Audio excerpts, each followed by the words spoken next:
and welcome to Violin with Paula. I'm Paula, this is my violin Francesco, and these are two very different bows. We're here tonight on week 7 of the Kreutzer challenge, where we will be doing Kreutzer Etude number 6, and we're going to talk about the difference between modern and classical bows. So let's start, as always, with a bit of connection with the body. Put down our instruments and bows. And let's start just with a bit of stretching. So arms over the head, clasp the fingers, bring them around to the back, so your elbows are bent, and then up again, straight, let the arms come down. Let's draw some circles with the nose. As we do this, start to become aware of your feet, how it feels to be standing in the floor, maybe even move around a little bit. Moving your neck around, drawing circles, rolling your neck, turning from left to right, whatever feels like the right thing for your body to do in this moment. Today I'm going to be talking about different editions of these etudes and, of course, the difference between these two very different bows. So, without much further ado, let's go ahead and get started. So, this week I finally bought the Henley Urtext edition of the Kreutzer Etude. So I've got that here today, and I've got the international edition that I've owned since I was about 12 years old. So to talk about why it was this week that I finally got around to buying the Urtext edition, so the original, the one with many fewer editings, still some editorial marks, is in the top of the Galamian edition, Galamian being a famous violin teacher who made his career in New York really teaching many famous violinists, including Itzhak Perlman. This edition has this very strange marking at the beginning, moderato è sempre martellato. So in Italian, moderato, fine, moderate, martellato. Now, there's a very famous stroke called martelé, which is French, and it means hammered. You can think of Charles Martel, the father of Charlemagne, whose nickname was Charles the Hammer. But martellato was not a word I'd ever seen before, and actually I'd never really noticed it when I was younger playing this etude. So I did quite a bit of research, couldn't find any reference to the term martellato, quite a lot about martelé, so I wasn't sure if it was the same stroke or what, but then I thought, do you know what, I'd better get the original edition and just see what it says. And actually, the original Kreutzer edition says Etude du martelé, and I apologise for my French accent. Which makes sense, it's a French marking at the beginning, makes a lot of sense because Kreutzer in fact worked in Paris. So it's one of the interesting things when you see the changes that different violin teachers and violinists and pedagogues make when they edit these, is even changing the language and adding a tempo marking, moderato, which is not there in the original. So it's quite fascinating even to compare these different editions. So what I'm going to do is I'm going to play not from the international edition, I am going to play from the Urtext, the Henley Urtext. So as I say, it says martelé there. There's a little note from the editor saying that similar to Etude, this is similar to Etude number 5, but in addition a study for string crossing and contact point. So contact point being where between the bridge and the fingerboard your bow goes. So what I think I would like to do is just to play it through twice with each of these bows so you can see the difference. And before I play it, I'll tell you a bit about these bows and show them to you. So this here is my modern bow. I say modern, it's an 1890s French bow. Really good for this particular bow. It's wonderful for on the string stuff, for Strauss, for Rachmaninoff, composers like that are very gluey, and it's got a wonderful sound and it really works well with my instrument. It's got absolute rubbish, not pizzicato, spiccato. So anytime I try to do a stroke that's very light and bouncy, it's a bit spongy for that. But it's a wonderful bow in many ways. I've played it for over 10 years, and it's fantastic. And this is a modern English replica of a classical Cormer style bow, very kindly on loan to me from the Royal Academy of Music in London. It's a wonderful bow. I've played on this for a few years now, and it is absolutely incredible to play Mozart, Beethoven, Schubert on this bow, because it just does strokes right away that you would want to do. It sort of, I don't want to say forces, but just guides you and nudges you down a certain path of articulation, which is really nice. So I highly encourage anyone who has the opportunity to try classical bow to do so, and just try playing Kreutzer, Beethoven, Mozart, and just see how that changes your approach. I should mention also a bit about my instrument and the setup. So I do play gut strings fairly regularly. I'm not primarily a gut string player, but I'm very comfortable with gut strings. At the moment I've got wound gut strings on here. So they are gut, in fact they're a bit dead at this point. With the lockdown they unfortunately still die. But I sometimes also put unwound gut strings, which means I have to take the fine tuner off here. You can't play gut strings with the fine tuner, so take that off, rewire it a bit there, and then put unwound gut strings on, which is an absolutely gorgeous, gorgeous sound. And again, I highly recommend, especially if you're still maybe not going out and rehearsing with people and you want to try something new, get a set of gut strings, try them on. You'll probably break a knee string or two, but it's really worth it to experiment with the sound, and in particular the feel, the articulation. It's a much more muscular approach with the gut strings. So this is a slight halfway house with wound gut strings, but I'm just going to play the etude through with each bow so that you can hear and see the difference. So I'm actually going to start with my modern bow, simply because I prefer to play this etude on the classical bow, so I'll be ending with something that's a bit nicer for me. But so martelé stroke on the string, upper half, hammered again, as I say, is the English translation of martelé. It's a very incisive stroke, and can sound really bad when it's just that, but it can sound really wonderful if it's used in the right context. And the other thing is, with all these pieces, yes, it's maybe etude de martelé, but we're making music out of them. So what this really means is don't play every note the same. There are accents in this original over the first bar.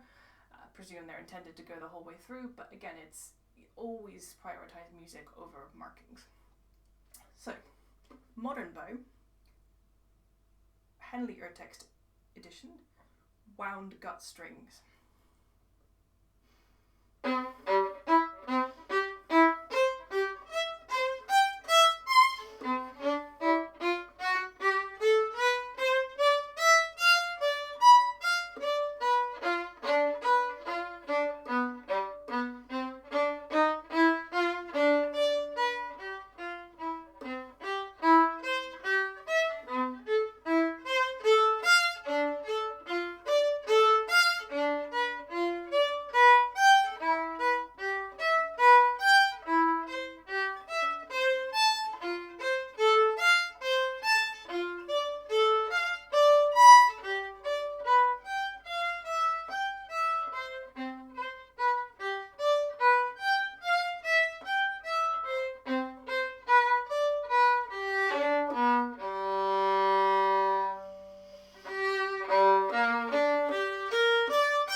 it's a really strange feeling actually playing off of this edition, because there are fingerings and bowings in here that are original to Kreutzer himself. And I normally absolutely can't stand having fingerings and bowings given to me by an editor. I like to make up my own. And so it's disconcerting seeing fingerings in the music. But then I think, well, these are Kreutzer's fingerings, and he was a violinist and he wrote this music, so maybe I should pay attention to them. There were a couple of times in there where I was playing and thinking, oh God, what am I going to do? So I prefer a bit more spontaneity with my fingerings. Which actually is another interesting topic, that I think you go through a period when you're a student of maybe not having figured out all your fingerings before performance, and then you perform and some stuff gets messed up because you're not quite sure, oh, am I going to do a 4 or a 3 here? And you don't quite have the ability to decide on the spot, so you really rigidly decide on every fingering. And that's a really good strategy for quite some time. But then eventually you get the ability to say, right, I can decide on the spot which fingering I'm going to do. And that's a nice place to have reached. So I'm now going to play again with this bow. Playing this piece on the modern bow feels awkward to me. It feels like I have to control a lot more than I really want to, in terms of where it starts and where it stops. And sometimes if you don't get it, I think my bow was a little bit too tight as well that time, but if you don't get it in exactly the right spot on the bow, sort of in here, it's quite unforgiving and it will just not speak really quite accurately. So doing it with this classical bow, I find is a lot easier to deal with. So here's the Etude du martelé, number 6, again by Kreutzer, this time with the classical bow.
I'll be the first to say that I'm struggling with a shift here at the end. I haven't worked out fingering really, but I quite like this.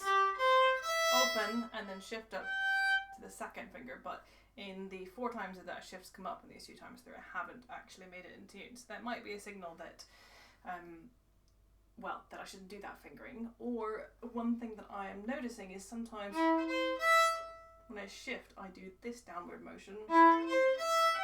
But actually it might be better to do a little bit of a violin up, so I can just move the hand and slide it easily. and then rather than moving it too much sort of from this part of the arm, to actually feel the shift being back here. So essentially I need to practice more, but practice thoughtfully and actually analyse the physical action that's going on there, because there's something physically that I'm doing that's hindering me, and that is usually why shifts don't work. Sometimes they're just impractical. So anyway, thank you so much for joining. I hope you found this slightly different format, but I hope you found it interesting to see the difference between the two bows. Do reach out if you've tried this on a classical bow yourself and you're curious to compare. And I will see you next week, where we'll be doing Kreutzer 8. So E major, very exciting key finally. And thanks again for joining. Do share it with a friend, subscribe to the channel, and I'll see you next week. Thanks so much. Bye.